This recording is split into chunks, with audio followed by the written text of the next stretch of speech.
एक ठेलुआ गुरु कहता है गुरु की ज़रूरत नहीं, ये सब कुछ प्रभु करेगा। तो मुझे बताओ फिर तुम क्या संदेश दे रहे हो, तुम क्यों संदेश दे रहे हो, तुम क्यों प्रीचिंग दे रहे हो जब सब कुछ वो करेगा? यानी तुम्हारे अंदर गुरुत्व का भाव तो है ना, तुम पब्लिक को बुद्धू बनाने के लिए सिर्फ अपनी बात बोल रहे हो। ठीक है, मेरी पॉइंट में वजन है कि नहीं? इस संसार को किसी भी प्राणी से कोई खतरा नहीं है, खतरा इंसान के साथ है। इस पूरे सृष्टि को खतरा मनुष्य से है।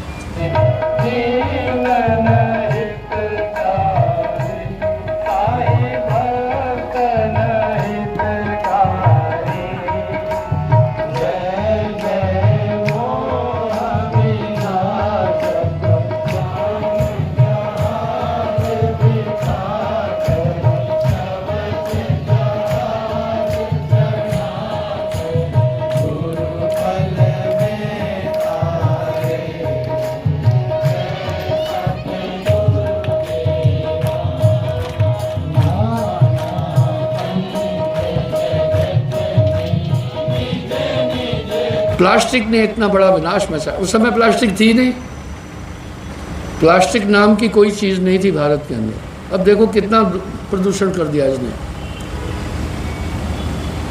अब रुतें बदलेगी, बड़ी हैरानी की बात है। कनाडा जैसे शहर जो बिल्कुल ठंडा है, वहाँ पर तापमान 39 डिग्री सेल्सियस हो गया। 39 डिग्री। जीवन का लक्ष्य केवल खान पान नहीं है, इसका लक्ष्य है आत्मा का कल्याण और नाम और सिमरन की तरफ लोगों को। पूरे भारतवर्ष में साहिब जी गर्मी का प्रकोप जो है बहुत ज़्यादा बढ़ रहा है, पूरे विश्व में बढ़ रहा है। क्या मुख्य कारण मानते हैं? गर्मी का टैक्सी के इंतजार में गर्मी वो लग रही थी जैसे कोई शरीर में सुइयां चबा रहा है। आप देखना थोड़े दिन बाद ये पूरे अंग्रेज बागड़ी हो जाएंगे। हमारी श्वासाओं का उद्गम शून्य से हो रहा है। गंगा जी का उद्गम गंगोत्री से हुआ। जहाँ से गंगा जी चलती है एक छोटे से नाले की तरह चलती है।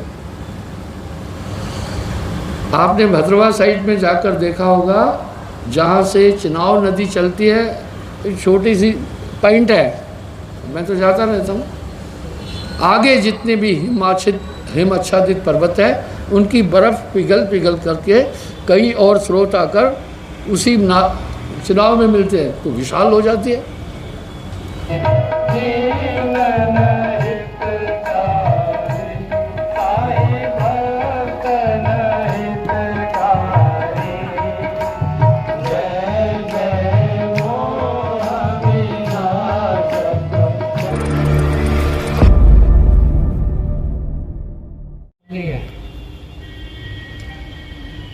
पर्यावरण की जागृति के लिए सरकार की भूमिका पूरी नहीं है, हर एक नागरिक की है। पर्यावरण की शुद्धि में हर एक नागरिक की सहभागिता की जरूरत है, नहीं तो जीवन समाप्त हो जाएगा। ग्लोबल वार्मिंग का असर थोड़ा सा आपको बताऊंगा, सब चौपट हो जाएगा। जब तापमान अधिक बढ़ेगा, बड़े बड़े ग्लेशियर पिघल जाएंगे। कुछ लाइबिलिटी भी होती है। अब इससे क्या हो जाएगा,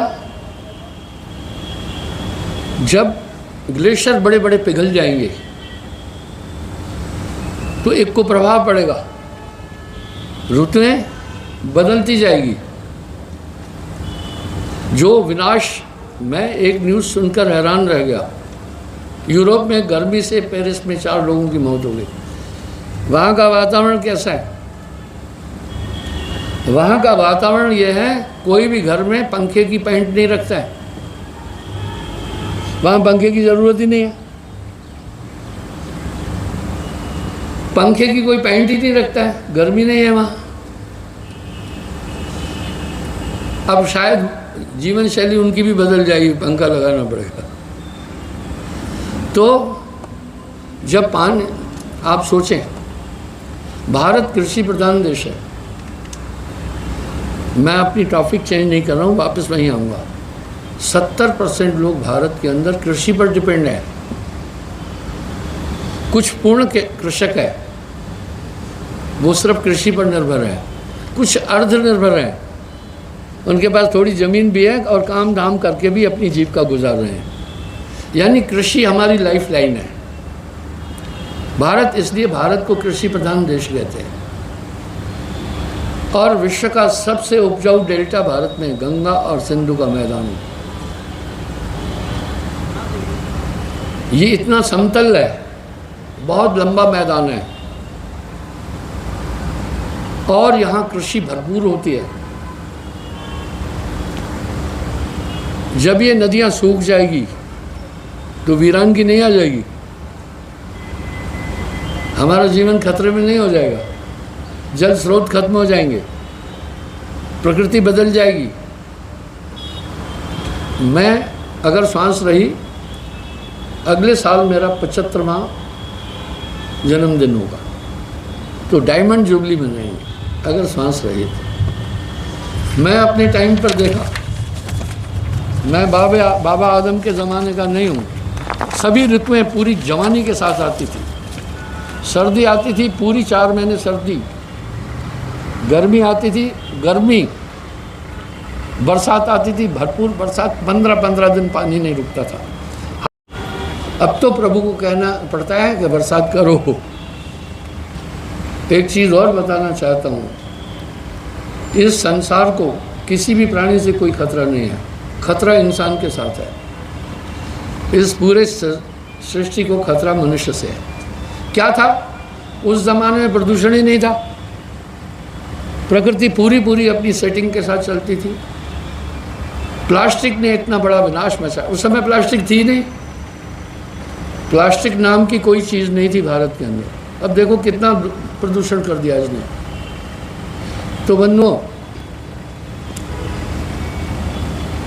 अब ऋतुएं बदलेगी।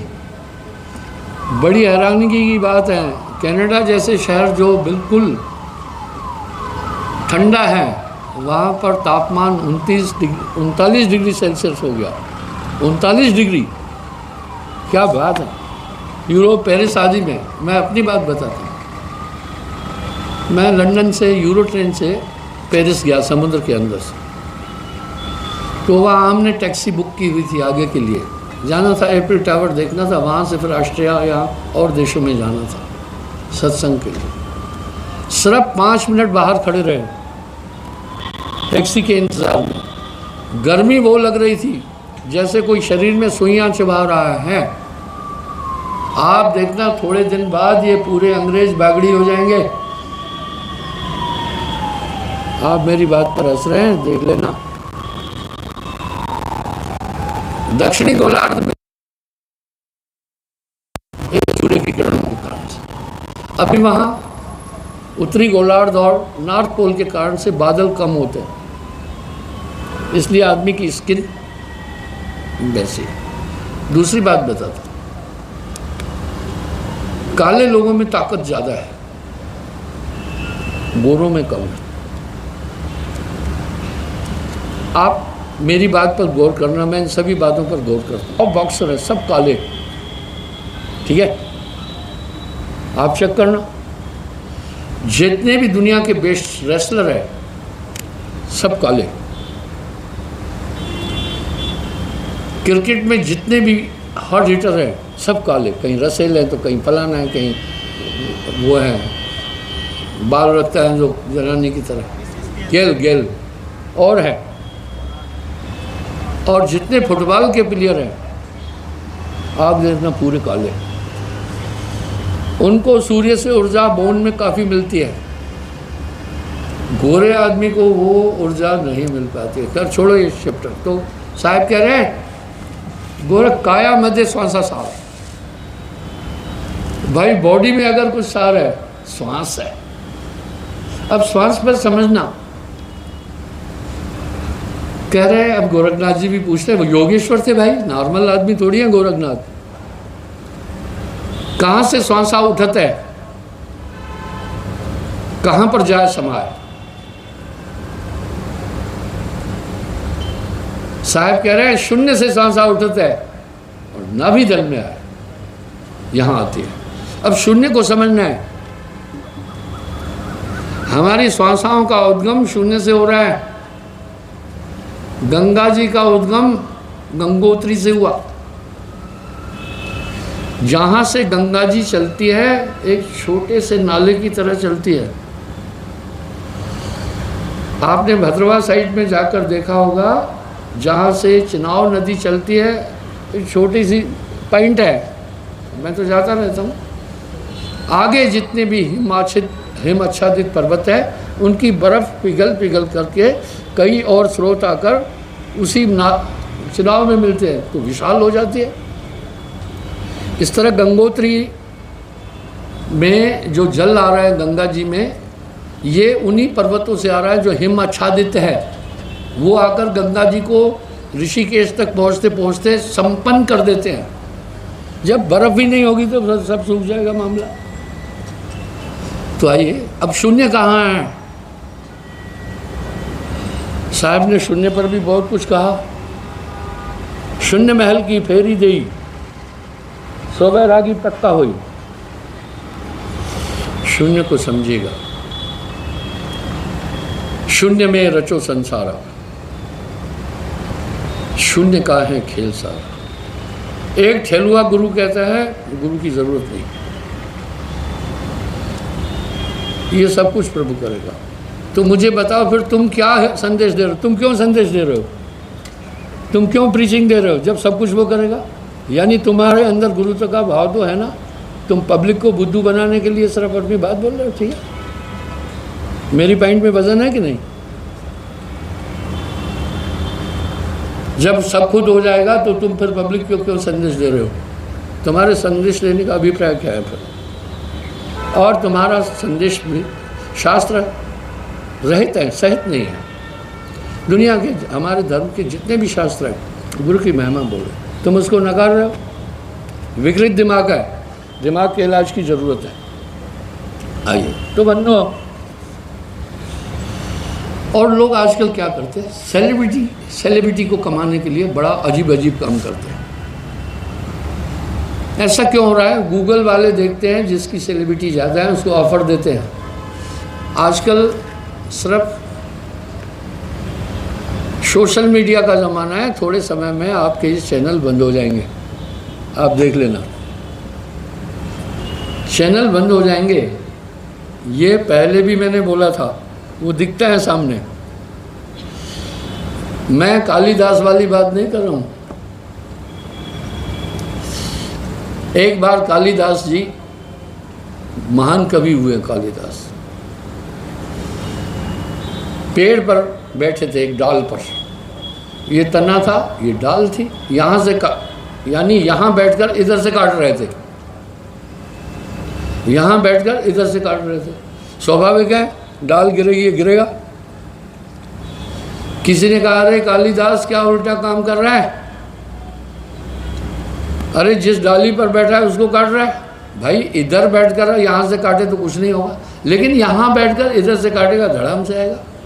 उसने कहा छोड़ो छोड़ो भाई, मैं हमेशा काटता रहा हूँ।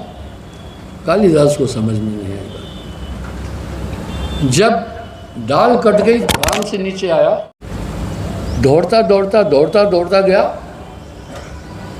उसको पकड़ा। भाई बोला, पाँव पड़े, भाई तू बहुत अंतर्यामी है, तुझे पहले कैसे पता चला मैं नीचे गिरूंगा? उस सज्जन ने कहा है कालिदास, इसमें कोई अंतर्यामी वाला बात ही नहीं है, इसमें अंतर्यामी वाली कोई बात ही नहीं है। भाई तू यहाँ बैठकर डाल यहाँ से काट रहा है, तो जब डाल गिरेगी तो तू उस पर बैठा है, तू भी गिरेगा ना। जब डाल क्यों काट रहा है? तू गिराने के लिए ना। जब तू यहाँ बैठकर डाल इधर से काट रहा है, तना इधर है, तो डाल गिरेगी तू साथ आएगा। इसमें अंतर्यामी की कौन सी बात है? इधर तूने इधर बैठकर काटी है कई बार, तो इधर बैठकर काटी तो तू ये डाल सेफ है, तू नहीं गिरेगा। अंतर्यामी की कौन सी बात है? सुन, मुझे भी किसी ने कहा गुरुजी आप अपनी पूरी संगत को पहचान जाते हैं, आप तो अंतर्यामी हैं। मैं बोला मैं पहचान जाता हूँ। बोला आपके इतने लोग हैं तो आप जान जाते हैं कि कोई नामी है कोई नहीं है? मैं बोला 90%।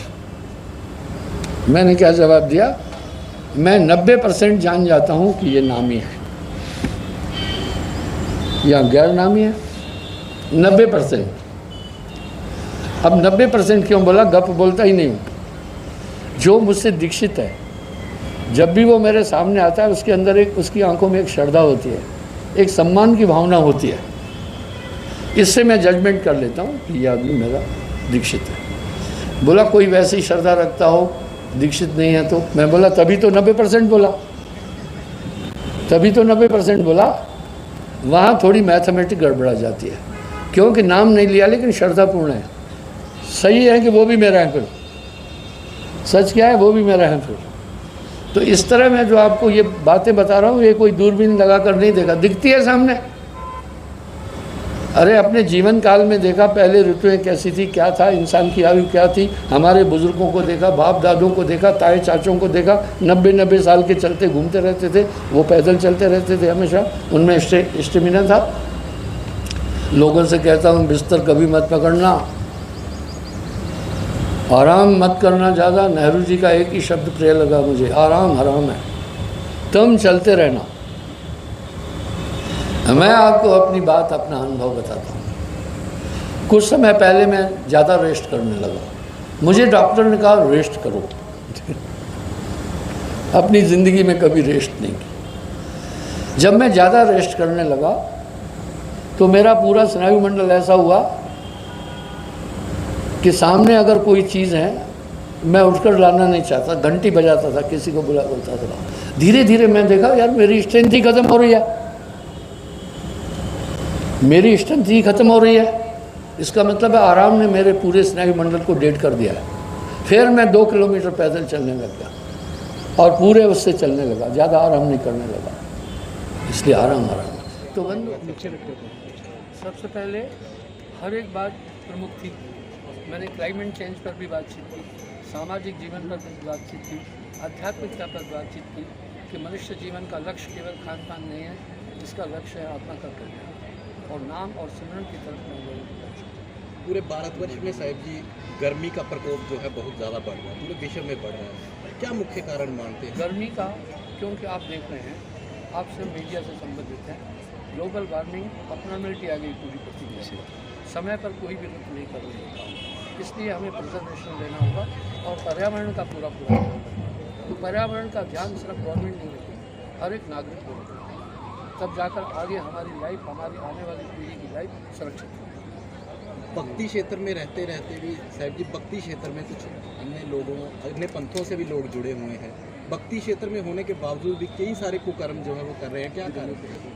वजह यह है कि उनके पास आध्यात्मिक शक्तियों का प्रवेश नहीं हुआ, इस कारण से वो खाली है। जब एक पूर्ण सदगुरु मिलता है तो एक अध्यात्म शक्ति देता है, तो शक्ति से हर बुराई से बचता है। Thank you ji. 2 मिनट हो सर, सबसे डिटेल 2 मिनट।